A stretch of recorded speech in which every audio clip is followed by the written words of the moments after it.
Barakata Yahweh, Bahashem Yahweh Shai, Bahashem Rachakudash. Welcome to another live lesson. The name of this one is Various Topics, dated February 3rd, 2025, the hopeful year of the hopeful year of our deliverance and the judgment and destruction of Esau.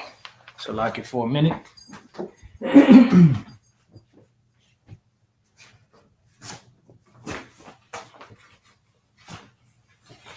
And pretty much, I was watching a couple of videos. Elder Pastor did. Elder Pastor Gabar responded to it, dealing with Cain being Esau. And just want to touch on some of it, if Spirit allows, and then just take it from there, see where else the Spirit leads. So when you go to Genesis, right, Spirit's been having me go through Genesis, the second chapter and the first chapter. I was going to do the third chapter yesterday, but I didn't really fully feel the Spirit to do it. But now that the apostles did, and I'm sure other brothers did, lessons on Cain and Esau, being the same spirit, I kind of wanted to just say a few words on that. And like I said, take it from there. All right. Okay, so let's get into it. Genesis chapter 4 and 1. Okay, it says, "And Adam knew Eve his wife, and she conceived and bare Cain, and said, I have gotten a man from the Lord, Yahweh, Bashem Yahweh Shai." Now, when you go through the Hebrew portion of this, you have the name Adam, which we've gone over plenty of times, but for the newer members out there, you have the word Wa, Ha, Adama. Wa is and, Ha is the, Adama. Adama is man. And the word Adama, Adam, goes back to the word ground. That's what the name Adam means. It means ground. It doesn't mean man, it means ground. The word for man is Ayash. When you go here to the Hebrew portion of it, they break it down wrong. Because the name Adam goes back to the word ground. It just says man, mankind, Adam, first man. No, it goes back to the word ground. Now here it says so-called from the idea of redness. No, it's not redness. It's a distinction in skin color, but it's not red as far as Esau being red. Now you can say ruddy, because the word ruddy does not mean red. That's what Esau made it to mean. Ruddy is a brown skin person, so just for lack of better words, with like a reddish or orangey type tint to him.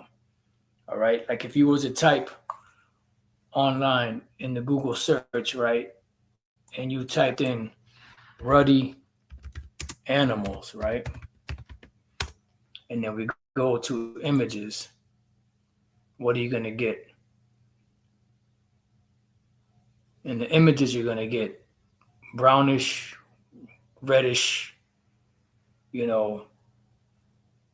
animals, ducks, and so on and so forth, horses. That's what the word ruddy is. Not red like Esau is. No, this is not brown skin. What the fuck are they talking about? No. This is ruddy, as you can see.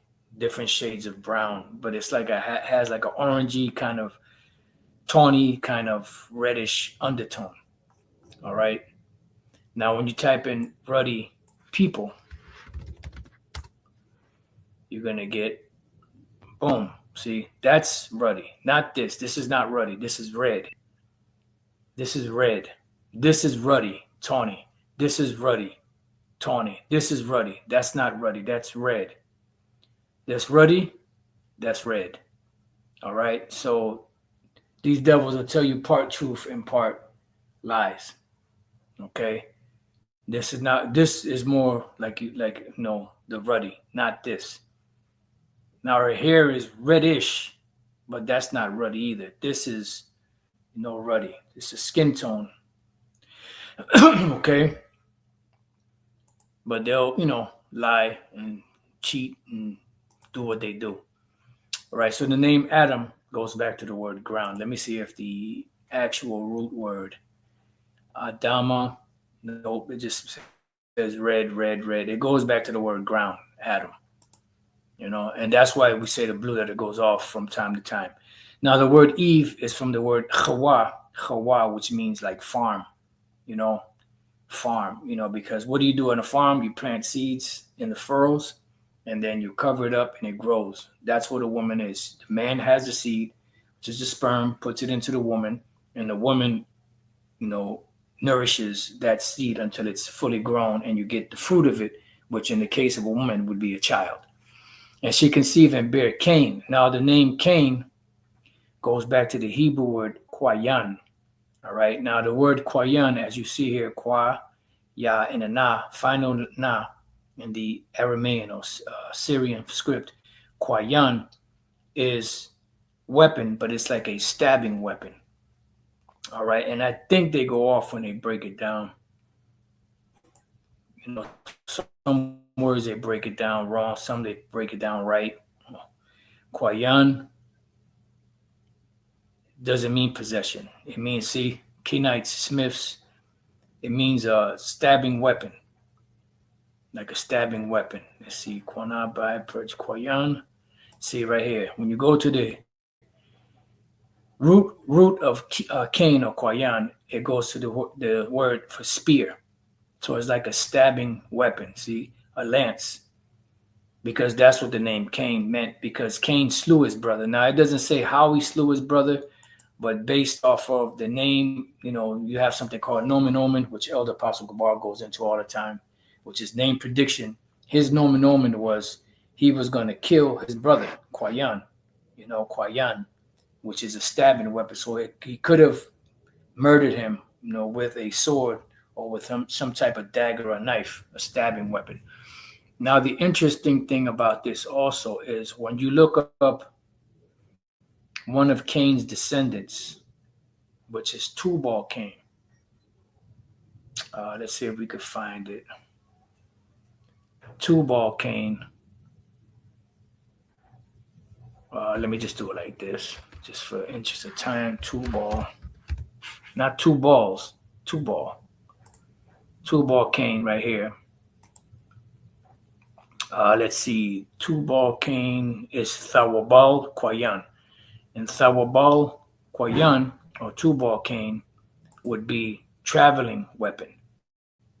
Okay, traveling weapon. But I don't think they break it down here. That will be brought to Cain, of Cain. Nope. It's a traveling weapon.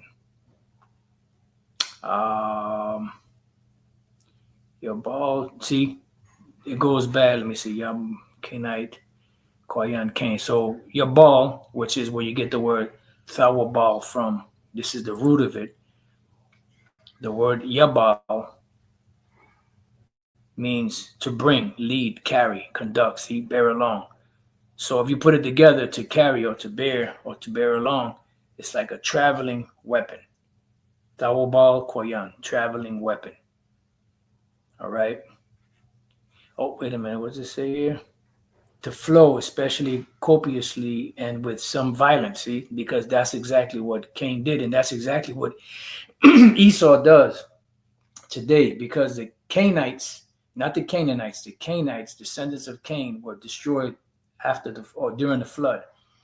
After the flood, when the earth was repopulated by Shem, Ham, and Japheth, you had Isaac, and Isaac had two sons. One was Jacob, the other one was named Esau. And Esau is the father and the progenitor of the Edomite, or the so-called white race. All right, not Japheth, because the original Japhites, when you understand history and you understand archaeology, Japhites are brown-skinned people. You have a movie, what's the name of that movie? It just came out too. Just saw it not too long ago. I'm trying to remember the name of it. I don't think it was Bricklayer, but one of those movies I just saw recently. I can't remember exactly which one. They had it, when a guy came into the room, he showed this woman, some secrets. and she was, like a reporter, and she was taking pictures. She was all getting into it, and nevertheless, he ended up taking her out.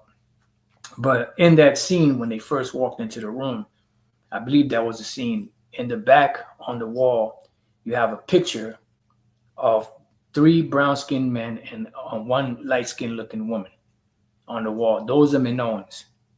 All right. So the actual Japhetic people are really brown skinned, because everyone on the planet in the beginning was brown. The first time that you had a so-called white looking person, which is, a sin to look that way, was Cain.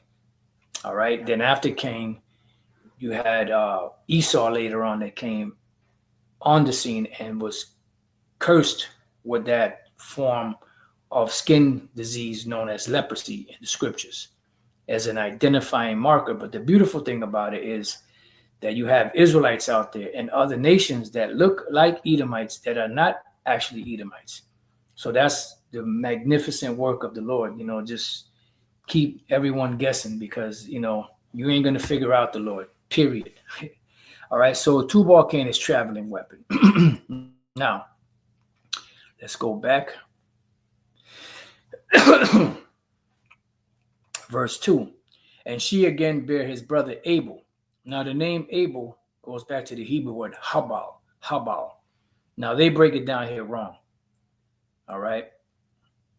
Let me go here and show you. They go off on this. But if you research it more, you'll find the actual meaning. Habal, right? They'll say it means breath, which that's kind of, you can kind of say, yeah, it means that, because let's go to James real quick, and then we'll explain it to you. James chapter 4. I believe it's chapter 4.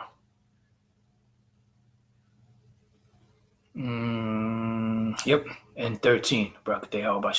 Go to now, ye that say, today or tomorrow we will go into such a city and continue there a year, and buy and sell and get gain, whereas you know not what shall be on the morrow. Right, and that's why we say, Lord's will will do this or that tomorrow, or in an hour, or in a week or so. That's why Yahweh said, take no thought of tomorrow, for tomorrow shall take thought of itself. For sufficient for the day is the evil thereof. It says, for what is your life? It is even what? A vapor that appeareth for a little time and then vanisheth away. It's breath. Breath is your life, pretty much. And when you don't breathe anymore, then you have no more life. And that's pretty much what the name Abel means. Habal really means transitory. Like in transit, you have a bus that comes and stops at a particular bus stop, and it's there for a moment, and then it moves on. That's why it's known as transit, because it's constantly in motion. So Abel, Habal, means transitory, because he was here for a moment and he was taken out. So the word vapor, it just says vapor, doesn't really go into too much detail. Mist, see? Mist. It's just here for a moment and gone. So let's go back. Let's see if they have anything else. Breath.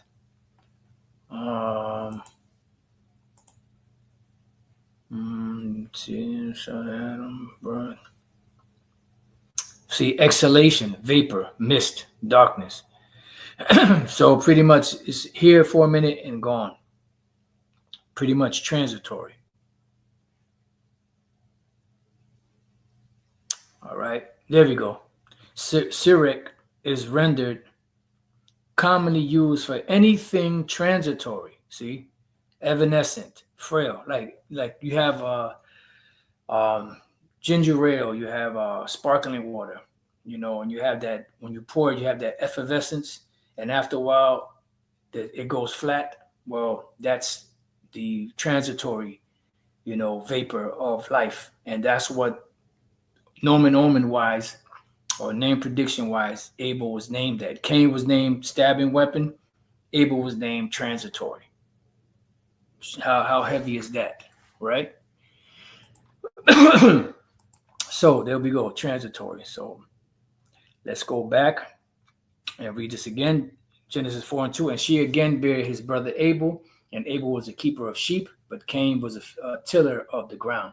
Right. So they both had, and see, the reason why Cain killed Abel, because he was jealous of him, because he brought an offering to the Lord. They both brought an offering to the Lord. One was accepted, the other one was not, which shows you that the laws were oral back then, because this is before Moses was on the scene. This is before the law, statutes, and commandments were written and etched in stone. So why would the Lord, if Cain was ignorant of what type of sacrifice the Most High wanted, why would the Lord be displeased with his sacrifice? It wouldn't make sense. Which shows you that the laws were back there, but they were oral back then. It says, and in process of time, it came to pass that Cain brought of the fruit of the ground an offering unto the Lord, and Abel he also brought of the firstling of his flock, and of the fat thereof. And the Lord had respect unto Abel and to his offering, but unto Cain and to his offering he had not respect. And Cain was very wroth, and his countenance fell. And the Lord said unto Cain, why art thou wroth, and why is thy countenance fallen? If thou doest well, shalt thou not be accepted? Right. So if you do well, shouldn't you be accepted? So how would he know to do well or to do evil if he didn't have some type of instruction there to guide him? You see? And that's why it says, let's go real quick. This because, Cain is the wicked. His descendants were the wicked, the sons of the wicked. After the flood, when they were destroyed, the sons of the wicked came through the loins of Isaac, which his firstborn son, Esau, happened to be that spirit. And we say that there's no physical proof of it, but spiritually, if you are in tune, you can see that Esau has the same mannerism, the same spirit as Cain. And what is their main function, or what is their main motivation? To destroy the Israelites. Because they knew, and knowing their spirit, that going way back, they were supplanted of their birthright and of their blessing. Isaiah 26:10, let favor be showed to the wicked, yet will he not learn righteousness. And the land of in the land of uprightness will he deal unjustly, and will not behold the majesty of the Lord. Yahweh Bashem Yahushai. So when the Lord said to him, if thou doest well, shalt thou not be accepted? So we know he can't do well. He can't get right. It says, and if thou doest not well, sin lieth at the door. And that's why they are the man of sin. Because they're not going to be able to do well. Because they were a vessel unto dishonor, created for that purpose. Matter of fact, let's go to Proverbs.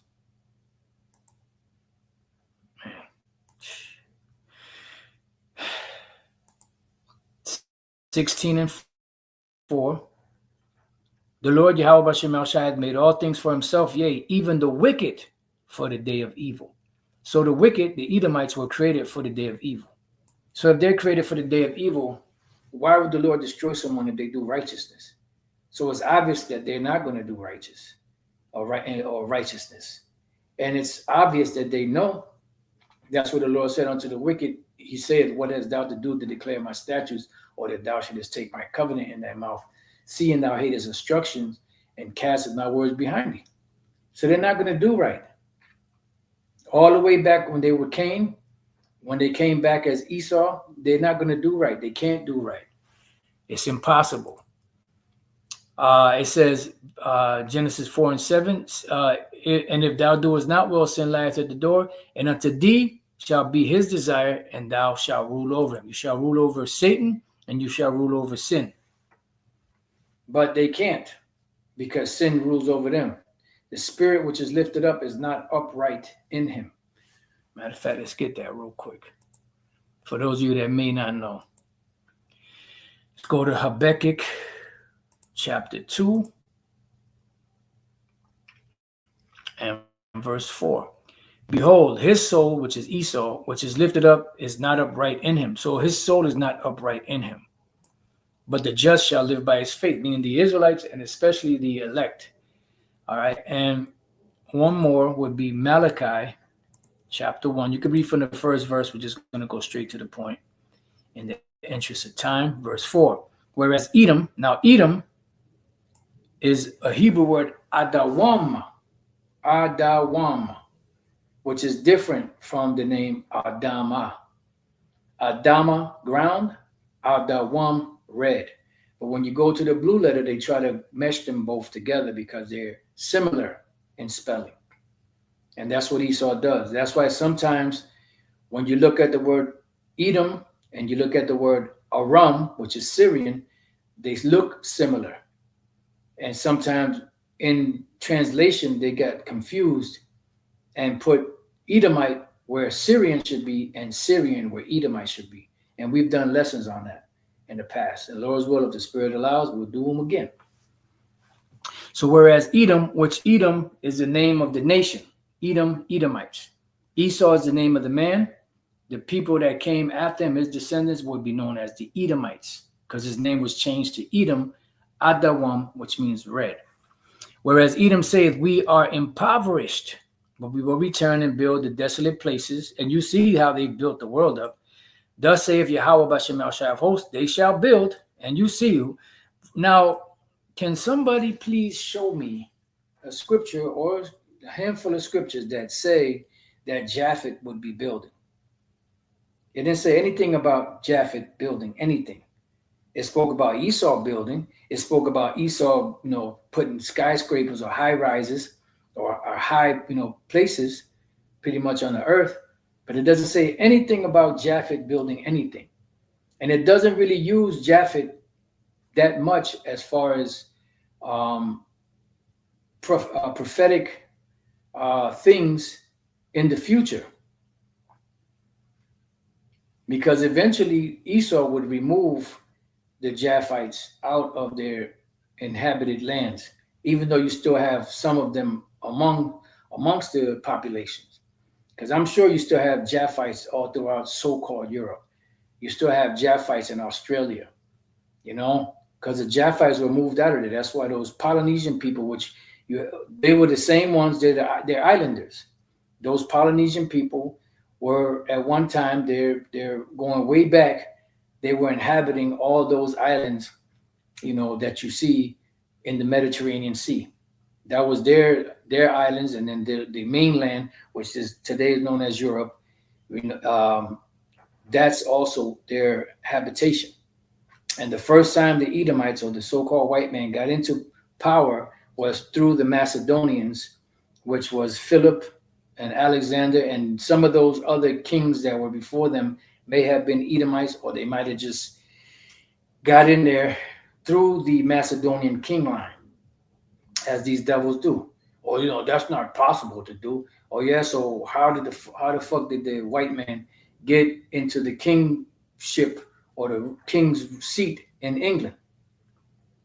The last monarch, and that last Jake monarch to sit on the royal throne of England was Victoria.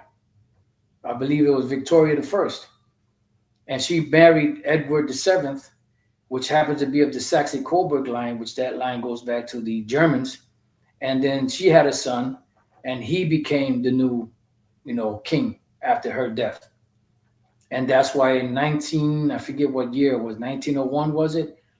Or one of those, I forget exactly the year, they made a royal proclamation for the new house pretty much to take over that, because they knew that the royal line of the Jake kings and rulers and monarchs was finished in this devil here after Queen Victoria. A lot of history, man. So it said, they shall build, but I will throw down, and they shall call them, who? The Edomites, the border of wickedness. So they are the wicked. They were created to be destroyed. They cannot learn righteousness. It's not in them to learn righteousness. And the people against whom Yahweh Bashem El Shai hath indignation forever. So going back to Genesis 4 and 7, if thou doest well, shalt thou not be accepted. If thou doest not well, sin lieth at the door, and unto thee shall be his desire, and thou shalt rule over him. But they cannot rule over Satan and over sin. Why? Because they are the wicked.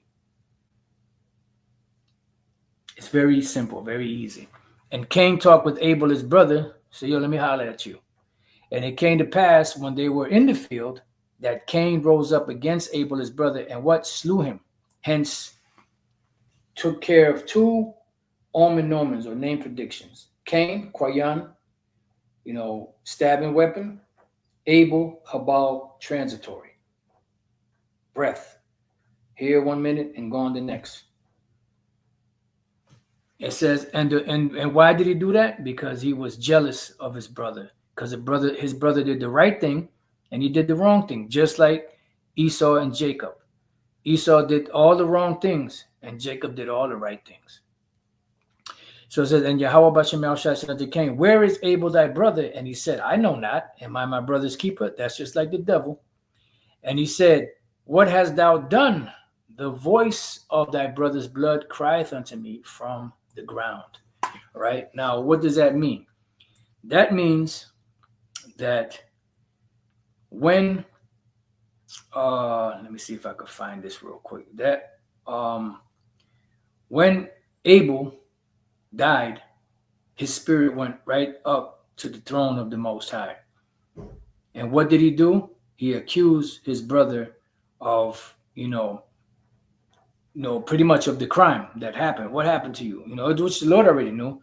Well, I was in the field with my brother and he pretty much rose up and killed me. Now, it doesn't say how he killed him, but based off of the name of Cain, Kwayan, stabbing weapon, spear, it is possible that he killed him with some type of knife or some type of, dagger or something like that. So this is Hebrews chapter 12 and verse 23. I'll start at, to the general assembly and church of the firstborn, which are written in heaven, and to the Most High, the judge of all, and to the spirits of just men made perfect, and to Yahushua, the mediator of the new covenant, and to the blood of sprinkling that speaketh better things than that of Abel. Now, why did he say that? Because when Yahushua went up into the heavens, he justified us through the great sacrifice of the shedding of his blood. When Abel went before the throne of the Father, he accused Cain, his brother, of murdering him. So Yahushua's blood speaketh better things than that of Abel. Okay, so going back to Genesis 4 and 11 now, and now art thou cursed from the earth, which hath opened her mouth to receive thy brother's blood from thy hand. So he's cursed from the earth. This will be twofold. This will be actually cursed from the earth, meaning you ain't going to have no pigment. And also cursed from the earth, meaning that the earth is not going to yield her strength unto you because of this murder. Remember, once you shed someone's blood, that earth or that plot of land is defiled until that blood is avenged. And the blood of the saints of the Most High, the Israelites, have not been avenged on this devil, in this so-called country, America, Babylon the Great.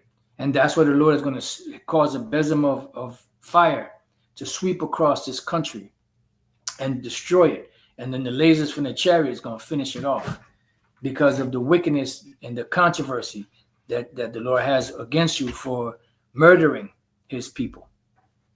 It says, which hath opened her mouth to receive thy brother's blood from thy hand. When thou tillest the ground, it shall not henceforth yield unto thee her strength. Come on, man. When this devil, we at the point now where there's virtually no nutrition or very little nutrition in these foods that these devils are bringing out of the earth because they farm the land to death. Elder Apostle Gabar from time to time goes into the land Sabbaths. We know where in the land Sabbath you would plow a particular land for 6 years. The 7th year you would let it rest. And then you will come back, I believe, if I'm not mistaken, and you could start eating from the fruit again around the 9th year, if I'm not mistaken. I haven't gone over that in a while. But you will let the land rest. And then you could start over again. And Gad would do that. So-called North American Indians, they would farm a land for a certain period of time, then they'll move around and go to another spot and farm. And sometimes they will burn certain areas to make it more fertile. It says a fugitive and a vagabond, the scum of the earth. Inside joke. A fugitive and a vagabond shall thou be in the earth. A fugitive means fleeing from justice. And these devils have been fleeing from justice. That's why the Lord said he will not at all acquit the wicked. They fit this to a T. You know, they've gone throughout all the earth. They murdered people, took their goods, and they've been you can catch them red-handed and they still won't pay because they're not in trouble as other men. And that's where the Lord is coming to bring the judgment, beginning with Esau. That's why the main person or the main nation on the forefront of the Most High's judgment, Yahweh B'Shem Shai's judgment, are the Edomites. And even certain scholars recognize that. And I'm starting to speak about it a little bit more.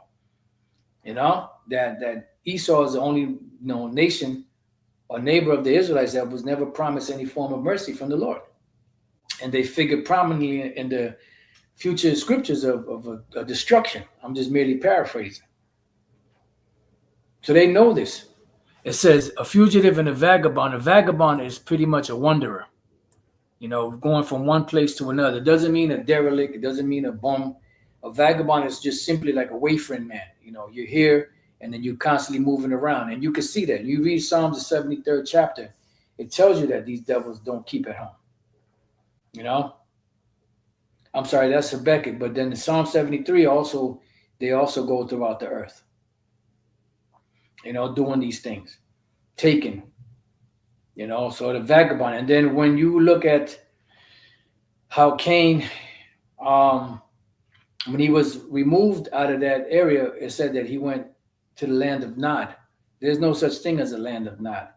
The word Nod, Hebrew word Nod, goes to the Hebrew word Nawad, which means wanderer.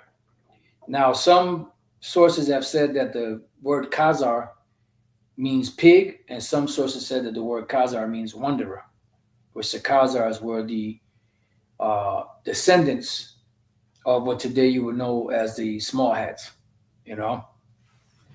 So it says, shall thou be in the earth? And that's exactly what the Lord did. And Cain said unto the Lord, my punishment is greater than I can bear. So the punishment that the Lord put upon Esau is greater than he can bear. Behold, thou hast driven me out this day from the face of the earth, and from thy face shall I be hid. And that's why they can't seek the Lord's face. That's why they can't do right. Because they are not created to be righteous. They are created to be the wicked. And I shall be a fugitive and a vagabond on the earth, and it shall come to pass that everyone that findeth me shall slay me. And the Lord said unto him, therefore, whosoever slayeth Cain, vengeance shall be taken on him sevenfold. And that's why you take out an Edomite and they'll hunt you to the ends of the earth and bring full charges on you. You know, there was a time when it's on the other, the shoe was on the other foot, Esau would get off and not pay for what they did to Jake. And matter of fact, what is that? Habakkuk chapter 1. My bad. Let me just go here. Chapter 1 and verse 2. O Lord, how long shall I cry, and thou wilt not hear? Even cry unto thee of violence, and thou wilt not save. Why didst thou show me iniquity and cause me to behold grievance? And that's what we've been subjected to. For spoiling and violence are before me, and there are that raise up strife and contention. That's Esau against Jacob. Therefore the law is slacked, and judgment doth never go forth. See, for us. For the wicked doth compass about the righteous. The Edomites compass about the Israelites. Therefore wrong judgment proceedeth. You see? So they don't judge right when it comes to us. They won't give us a fair shake. But when it comes to them, they could do wrong and they'll still get off. Like scripture speak about the rich man, he doth wrong and still, he talk shit. The righteous man is done wrong too, and he still has to entreat and humble himself down. But that's going to change soon. So back in Genesis 4:15 towards the end, and the Lord set a mark upon Cain, lest any finding him should kill him. And that's twofold. That's so that he wouldn't be destroyed, because he had to be here to suffer the final judgment. And also the Lord stripped him of his pigment. All right. That's why he said, my punishment is greater than I can bear. Now, let me get this one precept real quick. and then I'll come back. I just want to make sure I got this. Elder Apostle Gabar covered this in his lesson, but I just wanted to touch on that. Oh yeah, and the other point to make here is that when you go into the Book of Mormon, see the Mormons, them demons, what they did was they spiritually flipped on the wicked hand side the story of Cain and Abel, where Cain, there was a mark put on Cain, and they used it against us. So that's why in the Book of Mormons, which I have here, the book of 2nd Nephi, chapter 5, right? 2nd Nephi, chapter 5, verse 21, we go straight to the point. And this is dealing with the Lamanites. The Lamanites would be like the Gadites that were here, on this land, right? And they're trying to say that at one time they were white, they were handsome, they were beautiful white people. And because they sinned against the Lord, he put a skin of blackness upon them. So what they did was they took the story of Cain and Abel and flipped it and put it on us so that they could look like the righteous. So it says, and he had caused the cursing to come upon them, meaning the Lamanites, yea, even a sore cursing, because of their iniquity. For behold, he had hardened their hearts against him, that they had become like unto a flint. Wherefore, as they were white and exceedingly fair and delightsome, that they might not be enticing unto my people, the Lord God did cause a skin of blackness to come upon them. Wow. Let's see if I click on this, see where it sends me. Beautiful. Then they got more over here. This is 2nd Nephi 30 and 6.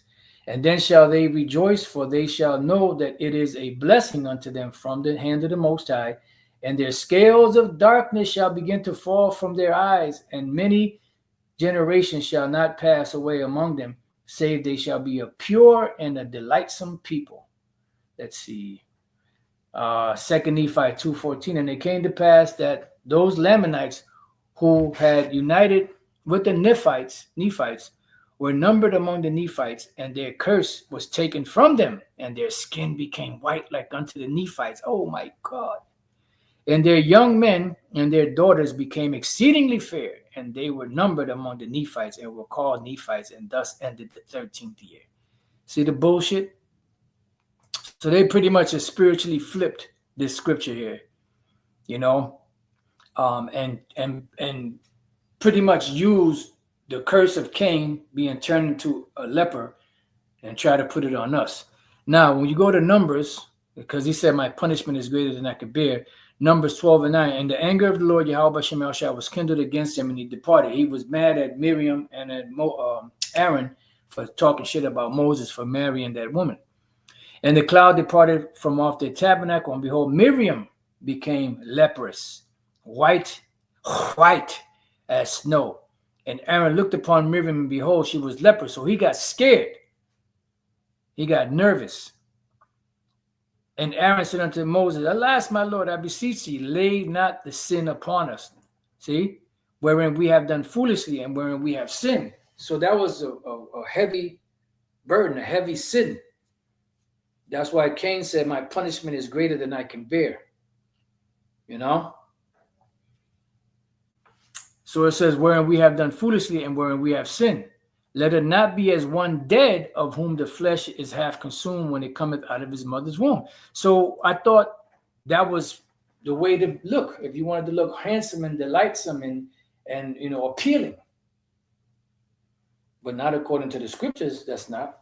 So what did them devils do? They took the truth and flipped it and made it seem like, and that's why the Elder Malcolm goes into that whole construct of black and white. That never existed prior to 1680, 81, around there. And the Elder Apostle Gabar goes into something called the Bacon's Rebellion, which is where they cemented that.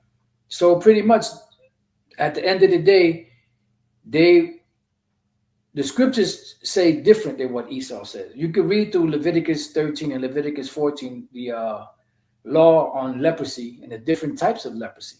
One of the leprosies is, having blonde hair. Blonde hair is leprosy. So-called white skin, which is red skin, is leprosy. Leprosy of the scalp, leprosy of the beard, leprosy of the skin, leprosy of the eyes, leprosy of the hair, so on and so forth. And that's what these devils do. They spiritually flip stuff. And I just want to read this last part here in verse 16, Genesis 4:16. And Cain went out from the presence of the Lord and dwelt in the land of Nod on the east of Eden. See? So he went towards the east of Eden. He wandered to the east of Eden. Because when you look up this word Nod, the word Nawad, wandering. So wanderer. So he was exiled. And he's a fugitive to this very day, and pretty soon the Lord is going to tighten Esau's ass up. So with that, I pray that you brothers and few sisters have been edified. To the next time I say, Shalom.